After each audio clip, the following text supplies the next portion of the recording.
Bonjour à tous nos auditeurs. On se retrouve aujourd'hui pour un nouvel épisode de Nous Vox Pop, un peu spécial, qui portera sur les violences subies par les journalistes. Afin de calmer les esprits et surtout les forces de l'ordre, nous avons décidé de faire cet épisode à la manière d'un podcast ASMR, pour le plaisir de vos oreilles et de nos voix. Pour expliquer un peu notre choix de thème, je le rappelle donc, les violences dont sont victimes les journalistes, que ce soit par les forces de l'ordre ou les États eux-mêmes. Nous avons eu la chance de participer à une conférence tenue par Pauline Hadès-Mével et David Dufresne par l'intermédiaire du festival Expresso. Le thème nous a énormément plu puisque chez NVP, la liberté d'expression et surtout celle des jeunes nous tient à cœur. Je tiens juste à ajouter que surtout aujourd'hui, même en France, la liberté de la presse est plus que jamais remise en question, notamment puisque les journalistes sont justement de plus en plus victimes d'abus de l'État, avec des bavures policières, des perquisitions menées par l'État à l'encontre de journaux indépendants. Et la liste continue. Le mouvement des Gilets jaunes, qui a commencé l'année dernière en novembre, a d'ailleurs depuis le début été une source d'une grande couverture médiatique. Et c'est d'ailleurs à cette occasion que les violences envers les journalistes ont été de plus en plus remarquées en France. Pour rappel, hier, on notait 120 journalistes qui ont subi des atteintes par les policiers alors qu'ils couvraient une manifestation de Gilets jaunes. Parmi ceux-ci, 54 sont reportés blessés. À cette occasion donc, on a demandé aux membres de la rédaction de nous parler de leur rapport au journalisme et à la liberté d'expression, et plus précisément dans le cadre de la violence grandissante qu'on constate vis-à-vis des journalistes.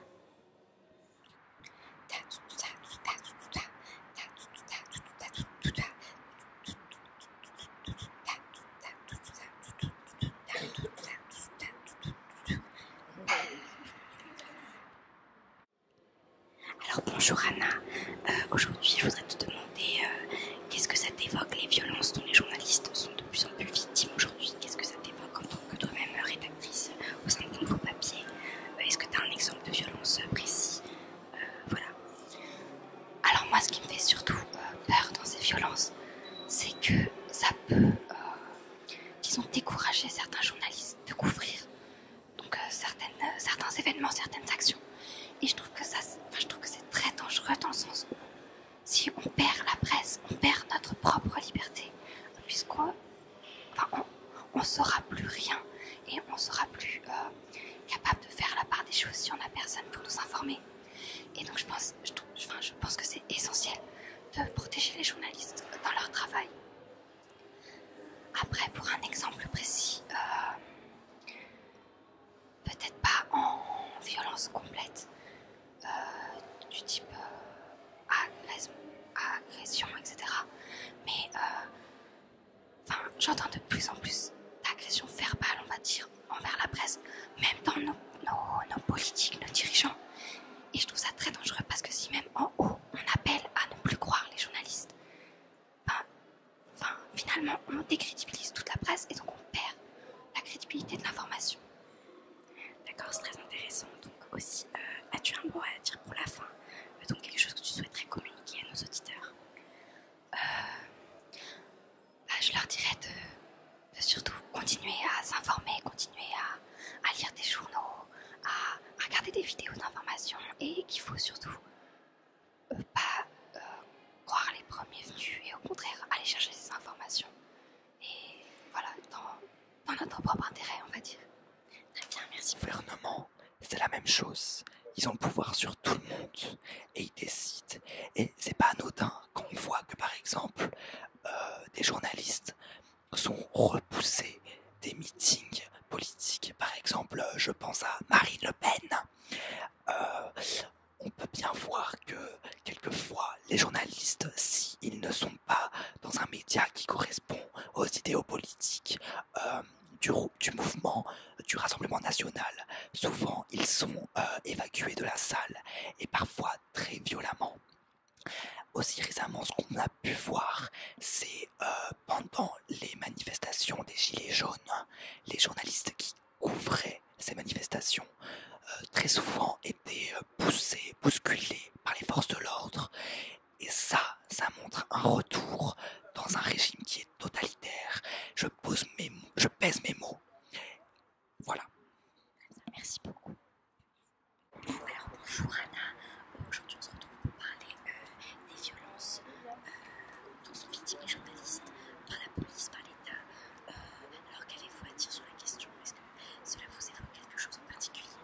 Bonjour, alors moi je pense que c'est une atteinte à la démocratie, car pour moi la démocratie égale liberté d'expression totale des journalistes.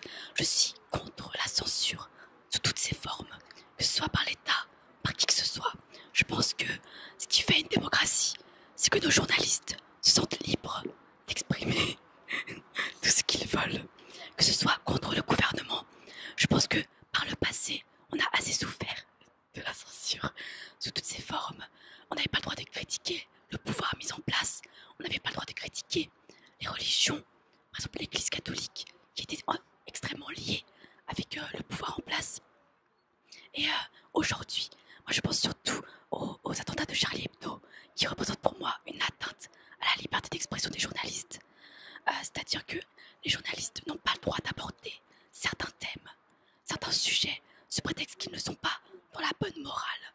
Et moi je pense que, oui, pour moi, on n'est plus dans une démocratie. Comme le disait Noé précédemment, on entre dans un régime totalitaire à partir du moment où les journalistes ne peuvent plus exprimer ce qu'ils veulent, sous prétexte que ça ne correspond pas aux idéaux moraux ou que ça pourrait bouleverser l'opinion publique. Voilà. Merci. Du coup, concernant les violences policières, je voulais vous demander, comme vous êtes des jeunes rédacteurs, est-ce que vous trouvez que c'est plus difficile aujourd'hui de faire des enquêtes précises, concrètes, en allant sur le terrain qu'avant? Est-ce que ça vous fait peur? Est-ce que vous êtes concerné, vous vous sentez concerné par ces dégénérations qui arrivent par exemple pendant les manifestations et tout ça? Alors, je pense que on a pu assister à une libéralisation du journalisme avec l'arrivée d'Internet. Donc ça, c'est un très bon point, puisque l'arrivée des médias sur Internet, ça a pu rendre ça très public. Et donc on peut avoir les opinions de beaucoup de personnes très facilement. Cependant, ça permet aussi aux fake news de se propager très rapidement. L'autre côté, c'est aussi que avec la diabolisation des médias qu'il y a eu après les attentats par exemple, ça crée un climat de peur et on ne fait plus confiance aux journalistes. Les journalistes des grands journaux, des grands médias, souvent on les accuse de complot. Donc je pense que aujourd'hui, les journalistes ne sont plus crédibles et c'est important que les médias locaux, les plus petits médias, prennent de plus en plus la parole pour pouvoir donner des opinions, leur avis sur différentes questions et pour que ça touche plus de monde. Moi je pense que ce qui a changé, c'est la dévalorisation du métier de journaliste. C'est-à-dire que moi, en tant que jeune rédactrice, j'envisageais de faire comme métier journaliste.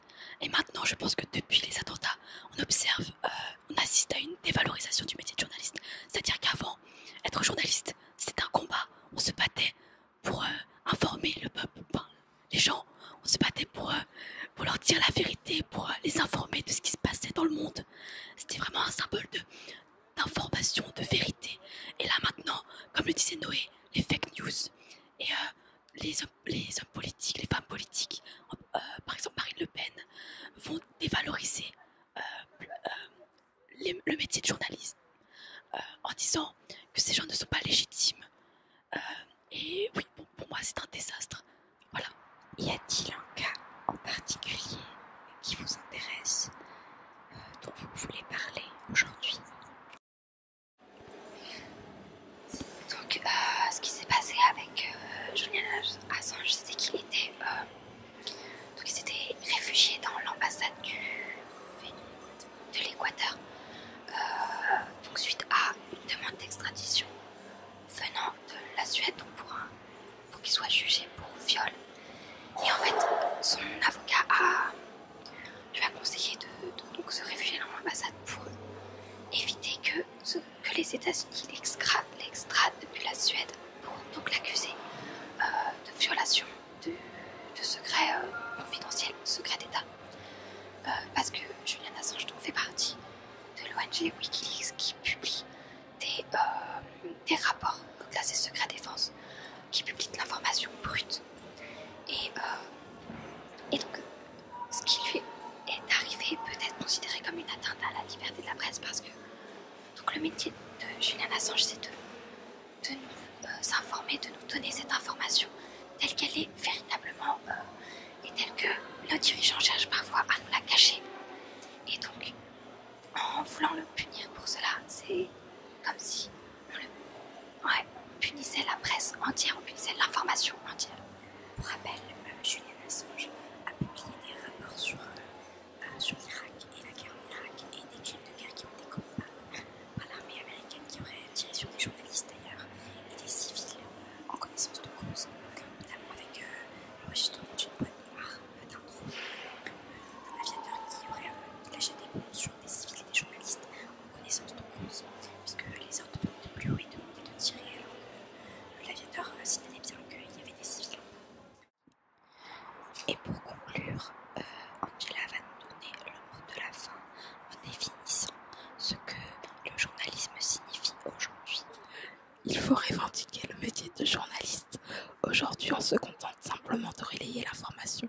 On ne fait plus d'enquête de terrain. On ne va plus dans la rue. On se confronte très peu aux autres.